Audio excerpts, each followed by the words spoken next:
नमस्कार मित्रांनो, स्वागत तुमचं. मित्रांनो, आजची आपली गोष्ट आहे गडचिरोली जिल्ह्यातली. गेल्या वर्षी गडचिरोली जिल्ह्यामधल्या एका गावामध्ये अत्यंत भयानक घटना घडली होती. आणि घटना घडल्याच्या नंतर ही जी बातमी होती, ह्या बातमीने संबंध महाराष्ट्राच्या जी मीडिया असेल किंवा बाकीचे सर्व प्रिंट मीडिया असेल, वर्तमानपत्र असतील, यांचं लक्ष गडचिरोलीकडं वेधलं होतं. गडचिरोलीमधल्या एका गावामध्ये अचानक 20 दिवसाच्या गॅपमध्ये 5 लोकांचा मृत्यू झालता. आणि हा जो मृत्यू झालता याच्याबद्दलचे जे गडचिरोलीचं पोलीस प्रशासन होतं, त्यांना ह्या गोष्टीचा सुगावा लागत नव्हता. काहींचं म्हणणं होतं ही भुताटकी होती, काहींचं म्हणणं होतं ही काळा जादू होती. मित्रांनो, आज आपण ह्याच गडचिरोलीमधल्या बहुचर्चित कुंभारे फॅमिली ही जी मर्डर केस आहे याच्याबद्दल आपण आज आपल्या आजच्या गोष्टीमध्ये जाणून घेऊ. नमस्कार, मी प्रमोद तुमचं स्वागत करतो क्राईम स्टोरीज ऑफ मराठीमध्ये.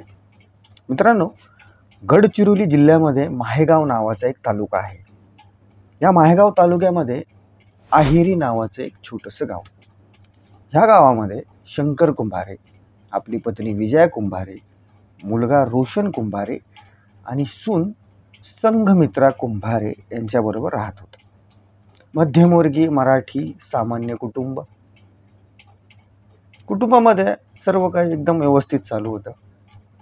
अचानक सप्टेंबर महिन्याच्या पहिल्या आठवड्यामध्ये शंकर कुंभारे आणि विजया कुंभारे हे जे दाम्पत्य होतं यांच्या डोक्यात दुखायला लागलं. यांना जुलाब सुरू झाले. त्यानंतर हळूहळू यांचं संपूर्ण शरीर दुखायला लागलं. अंगदुखी यांना सुरू झाली. दुखणं सुरुवातीला कॅज्युअली घेतलं. त्यांना वाटलं काही खाण्यात आलं असेल, त्याच्यामुळे आपल्याला असं होत असेल. नंतर हे दुखणं वाढल्याच्या नंतर घरच्यांनी, त्यांचा जो मुलगा होता रोशन कुंभारे यांनी आपल्या आईवडिलांना गडचिरोलीमधल्या एका दवाखान्यामध्ये ॲडमिट केलं. गडचिरोलीमधल्या डॉक्टरांना सुद्धा या आजाराचं निदान झालं नाही. त्यानंतर गडचिरोलीमधल्या डॉक्टरांनी कुंभारे दाम्पत्यांना नागपूरमधल्या एका नामांकित दवाखान्यामध्ये पाठवलं. कुंभारे दाम्पत्य नागपूरमध्ये गेल्याच्या नंतर सुद्धा ते नागपूरमधले डॉक्टर होते, जे मोठे मोठे एक्सपर्ट डॉक्टर होते, त्यांना सुद्धा हा जो आजार होता याचा मेळ लागला नाही. 10-15 दिवस मध्ये गेल्याच्या नंतर तब्येत आणखी दोघांची खालवत होती. अचानक 26 तारखेला शंकर कुंभारे जे आहेत त्यांचा मृत्यू होतो. सामान्य मृत्यू सर्वांना वाटला की आजारी होते आणि आजारपणामध्ये गेले. त्यानंतर दुसऱ्या दिवशी 27 तारखेला शंकर कुंभारे यांची पत्नी विजया कुंभारे यांचा सुद्धा मृत्यू होतो. आता ह्या दोन घटना घडल्याच्या नंतर ज्यावेळेस त्यांचं अंतिम संस्कार किंवा अंतिम क्रिया करण्यासाठी सर्व लोक जमतात, यामध्ये शंकर कुंभारे यांच्या 2 मुली कोमल देगावकर आणि वर्षा ओरडाके ह्याही येतात आपल्या आईवडिलांच्या क्रिमेशनसाठी. त्यानंतर शंकर कुंभारे यांचा एक मुलगा सागर कुंभारे हा दिल्लीमध्ये एका कंपनीमध्ये काम करत असतो. आईवडिलांचं निधन झाल्याची बातमी कळाल्याच्या नंतर तो चंद्रपूरला येतो. चंद्रपूरवरून गडचिरोली आपल्या गावात येतो त्यांचा अंतिम क्रिया करण्यासाठी. आता हे सर्व कुटुंब सांत्वन करण्यासाठी जमल्याच्या नंतर अचानक शंकर कुंभारे यांची जी मुलगी होती मोठी कोमल देगावकर, जी आपल्या वडिलांच्या आईच्या अंतिम क्रियेसाठी आपल्या माहेरी आली होती आहिरीमध्ये, ती कोमल देगावकर जी आहे ती अचानक आजारी पडते. सिम्पटम्स सेम असतात. डोकेदुखी होती, जुलाब होतात आणि कंबरे खालून अंग दुखतं. त्यानंतर कोमल देगावकरला दवाखान्यामध्ये ॲडमिट करतात चंद्रपूरच्या एका. त्यानंतर त्यांचा मुलगा रोशन कुंभारेवर सुद्धा सेम सिम्पटम्स त्याला जाणवतात की त्याचे डोकं दुखतं, जुलाब होतात, अंगदुखी होते. हे दोघं ॲडमिट होत नाही तेच यांची लहान बहीण वर्षा ओरडाके, ज्याही या अंतिम क्रियेसाठी आल्या होत्या, त्या सुद्धा आजारी पडतात. हे तिघं आजारी पडल्याच्या नंतर तिघांमध्ये सेम सिम्पटम्स असतात. डोकेदुखी, जुलाब, उलट्या आणि अंगदुखी. या तिघांचं सुद्धा जे डॉक्टर असतात सामान्य, जे गडचिरोलीचे किंवा चंद्रपूरचे, नागपूरचे, या तिन्ही डॉक्टरांना ह्या सर्व गोष्टी सामान्य वाटतात. त्यांना ह्या आजाराची उकलच होत नाही की नेमकं बाबा यांना झालंय काय. अचानक 8 ऑक्टोबरला मोठी मुलगी कोमल दिगावकर यांचं निधन होतं. त्यानंतर 14 ऑक्टोबरला शंकर कुंभारे यांचा थोरला मुलगा रोशन कुंभारे याचा सुद्धा मृत्यू होतो. त्यानंतर धाकटी पोरगी वर्षा हिचा 15 तारखेला मृत्यू होतो. म्हणजे 26 सप्टेंबर ते 15 ऑक्टोबर म्हणजे अवघ्या 20 दिवसाच्या कालावधीमध्ये घरातल्या 5 लोकांचा बळी जातो. गावामध्ये चर्चा सुरू होते. पोलीस प्रशासन याची दखल घेतं की 5 मृत्यू झालेत आणि 5ही जे मृत्यू होते हे सुरुवातीला पोलिसांना नैसर्गिक वाटत होते, कारण काही सापडत नव्हतं. फॉरेन्सिक रिपोर्टमध्ये असेल किंवा पोस्टमॉर्टम रिपोर्टमध्ये असेल, काही भेटत नव्हतं. त्यानंतर मित्रांनो काय होतं की हे 5 मृत्यू झाल्याच्या नंतर गावामध्ये एक अफवा उठते की भुताटकी किंवा काळा जादू. आता तुम्ही जर विदर्भामध्ये गेले, खास करून चंद्रपूर, गडचिरोली मधल्या आदिवासी पट्ट्यामध्ये जर गेले तुम्ही, भंडारा असेल, गोंदिया असेल, या जिल्ह्यांमध्ये याचा मोठ्या प्रमाणामध्ये आपण म्हणतो की जी आदिवासी पट्टा आहे, या पट्ट्यामध्ये काळा जादू असेल किंवा आपण म्हणतो करणी, भुताटकी, याच्या लगेच म्हणजे लगेच अफवा पसरते. कारण ती सिस्टीम आहे त्या सर्व भागामध्ये, कारण अशिक्षित लोक आहेत आदिवासी, आणि त्याच्यामुळं अशा प्रकारच्या अफवा होत्या या लगेच पसरवतात. तशी अफवा या गावामध्ये सुद्धा पसरवली. संपूर्ण आहिरी असेल, माहेगाव असेल, संपूर्ण तालुक्यामध्ये भीतीचं वातावरण झालं की 20 दिवसामध्ये एका घरातले 5 लोकांचा मृत्यू झाला.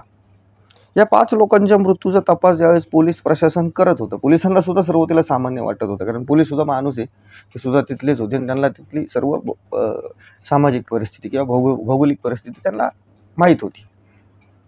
पण यामध्ये सागर कुंभारे हा जो शंकर कुंभारे यांचा धाकटा मुलगा होता, जो दिल्लीमध्ये एका कंपनीत कामाला होता, तो ज्यावेळेस आपल्या आईवडिलांची क्रिमेशन करून किंवा त्यांची अंतिम संस्कार करून ज्यावेळेस तो परत दिल्लीला गेला, त्यावेळेस तो सुद्धा आजारी पडला.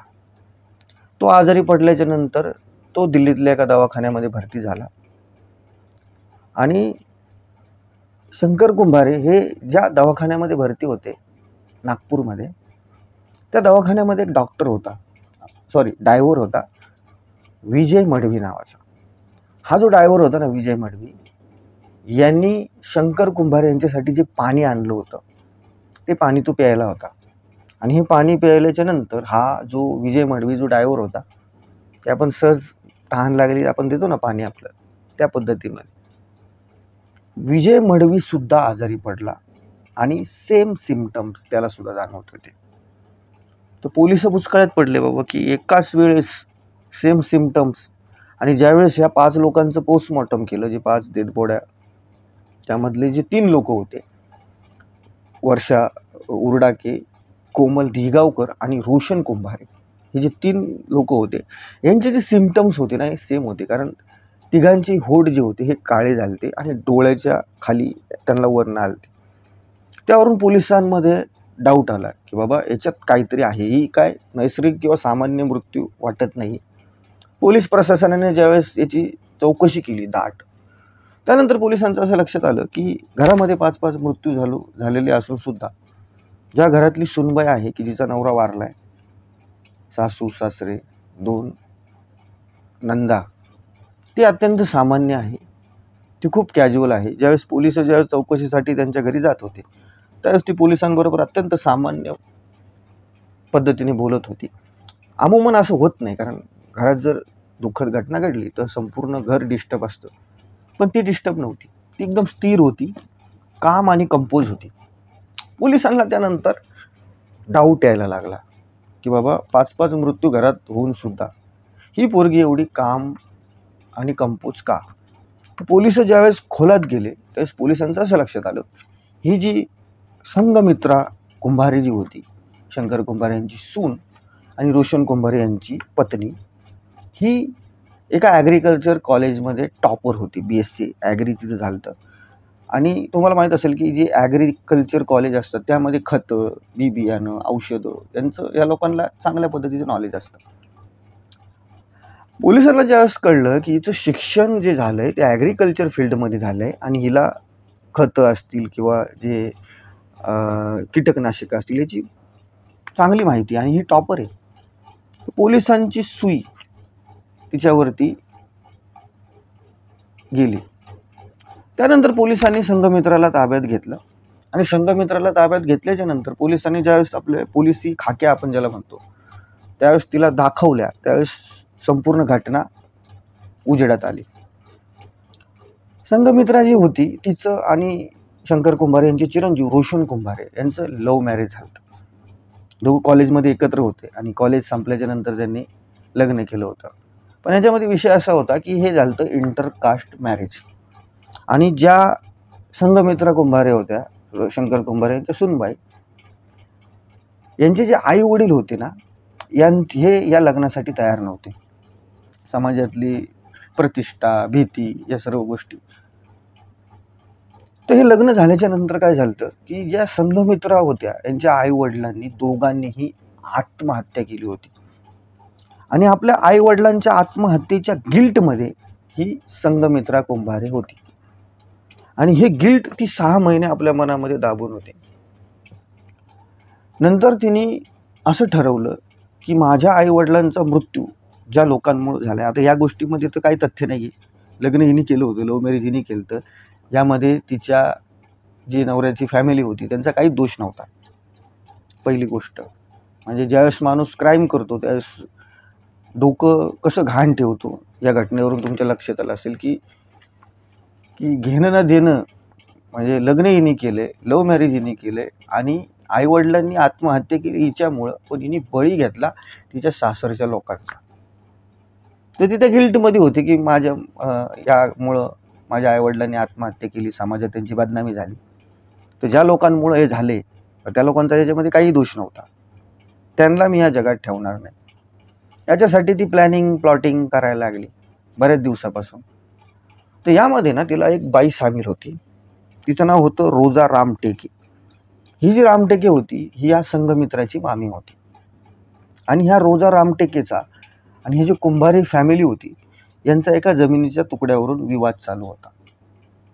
ज्यावेळेस या संघमित्राने तिच्या मामीला सांगितलं की मला असं असं माझ्या डोक्यात आहे नियोजन, त्यावेळेस तिच्या मामीनीला साथ दिली. कारण तिच्या मामीचा असा हेतू होता की हिला साथ दिल्याच्या नंतर हिने ह्या 5 लोकांना संपवल्याच्या नंतर हा जो जमिनीचा वाद आहे हा जमिनीचा वाद मिटेल आणि ही जी जमीन आहे की ज्या कुंभारे आणि रोजा रामटेके यांच्यामध्ये जो वाद होता ती जमीन आपल्याला मिळेल, अशा या बाईचा प्लॅन होता. आणि तिच्या भाचीचा दुसराच प्लॅन होता.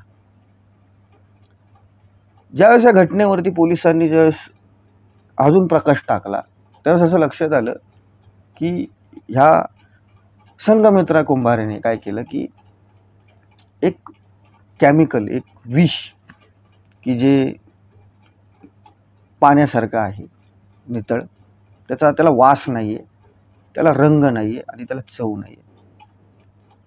2 महिन्यापासून ही जी संघमित्रा होती ही घरच्यांच्या जेवणामध्ये, पाण्यामध्ये हळूहळू 1-1, 2-2 थेंब, 1-1, 2-2 ड्रॉप हे विष घालत होती. आणि ज्यावेळेस सासू सासऱ्यांचा ज्यावेळेस मृत्यू झाला 27 सप्टेंबरला आणि त्याच्या दुसऱ्या दिवशी 28 तारखेला सासूचा आणि 27 तारखेला सासऱ्यांचा, त्यावेळेस जे लोक आले होते ह्या अंतिम क्रियेसाठी, तिथे सुद्धा हे जे विष होतं ह्या बाईने आपल्या नंदांना, आपल्या नवऱ्याला आणि आपला जो धीर होता जो दिल्लीवरून आला होता सागर कुंभारे याला सुद्धा दिलं.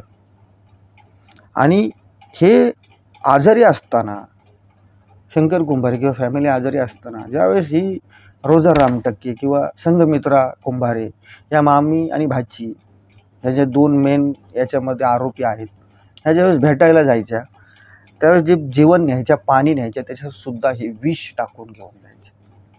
म्हणजे अत्यंत थंड डोक्याने ह्या लाडक्या सुनेने आपल्या सासरच्या मंडळींचा कार्यक्रम या आहिरीमध्ये केला होता. म्हणजे याच्यामध्ये म्हणजे चूक नव्हती त्या बिचाऱ्यांची. स्वतःच्या गिल्टमध्ये की आईवडिलांनी आपल्या आत्महत्या केली, आपल्या घरच्यांना, सासरच्यांना ह्या टॉपर सुनेनी, जिला टॉपर कोणत्या अँगलनी म्हणायचं काय माहिती, म्हणजे अक्कल कुठं काय काय खायला गेली ती काय माहिती. असो, ज्यावेळेस माणूस क्राईम करतो त्यावेळेस मगाशी म्हणलं मी, मेंदू घाण ठेवलेला असतो काय. तसं हिनी पण, या बाईनी पण मेंदू घाण ठेवला होता की ज्या नवऱ्यासाठी तिने तिचे आईवडील सोडले, त्यांना संपवलं. आणि ज्यावेळेस ही कुंभारी कुटुंबामध्ये होती त्यावेळेस सर्व काही सामान्य होतं. म्हणजे आजूबाजूच्या ज्यावेळेस पोलिसांनी चौकशी केली त्यावेळेस हिला तसा काही त्रासही नव्हता, आहे ना. पण गुन्हेगारी प्रवृत्ती जी असते ती माणसाला कुठल्या थरापर्यंत नेऊन ठेवते की ती बघत नाही आहे की ती टॉपर आहे किंवा ॲग्रिकल्चर स्टुडंट आहे, BSc ॲग्री आहे, डॉक्टर आहे, कंडक्टर आहे, काय, तो फक्त गुन्हेगार असतो. ही ज्यावेळेस मित्रांनो घटना घडली होती ना 2023च्या सप्टेंबर महिन्यामध्ये आणि ऑक्टोबर महिन्यामध्ये, 20 दिवसामध्ये सर्व झालं. त्यानंतर याच्यामध्ये कौतुक करावं लागलं ते म्हणजे गडचिरोली पोलिसांचा. पोलिसांना एकही क्लू याच्यामध्ये मिळत नव्हता. पोस्टमॉर्टम रिपोर्टमध्ये सुद्धा काहीच येत नव्हतं. पण पोलिसांनी आपल्या हुशारीच्या जीवावरती, आपल्या हुशारीच्या बळावरती आणि पोलिसांचं जी नजर असते, आपण म्हणतो पोलिसी नजर, त्याच्या जीवावरती पोलिसांनी हा एवढा मोठा जी मर्डर मिस्ट्री होती की 5 लोकांचा बळी, सेम सिम्पटम्स, सर्व लोक हार्ट अटॅकने वारले होते, याचा जे म्हणतो गुंता होता हा गडचिरोली पोलिसांनी सोडवला. आणि ही जी केस आहे कुंभारे फॅमिलीची, ही गडचिरोली पोलिसांच्या इतिहासामध्ये एक अजरामर, म्हणजे आपण म्हणतो ना मानाचा तुरा हा गडचिरोली पोलिसांसाठी. गडचिरोली पोलिसांनी महिन्याभरामध्ये याचा छडा लावला होता. कुठलेही एव्हिडन्स नसताना, पोस्टमॉर्टम रिपोर्टमध्ये काहीही नसताना. पोलिसांनी ज्यावेळेस हे विषाचं त्यांना कळालं की हे विष दिलंय, त्यानंतर जे काही लोक आजारी पडले होते, सागर कुंभारे ज्यावेळेस दिल्लीमध्ये होते, दिल्लीतल्या एका दवाखान्यामध्ये होता. एक ड्रायव्हर होता विजय मडवी, तो चंद्रपूरमध्ये ॲडमिट होता. तर पोलिसांना कळल्याच्या नंतर काय, डॉक्टरांना ज्यावेळेस विष समजतं तर औषध लगेच सापडतं, पण हे विषच त्यांना कळत नव्हतं. या दोघांचं औषध सापडलं, हे दोघंही आता बरे आहे, ठणठणीत आहेत. आणि ज्यांचं नाही सापडलं त्यांचा दुर्दैवी अंत या घटनेमध्ये झाला. आणि हे जे आरोपी आहे रोजाराम टेक्के, जिने मदत केली होती, आणि संघमित्रा कुंभारे, यांना शिक्षा, जन्मठेपेची शिक्षा जी आहे ती नागपूर हायकोर्टाने सुनावली. धन्यवाद. ही आजची होती आपली गोष्ट. तुम्हाला जर आवडली असेल तर चॅनलला माझ्या लाईक करा, शेअर करा, सबस्क्राईब करा. जय हिंद, जय महाराष्ट्र. धन्यवाद.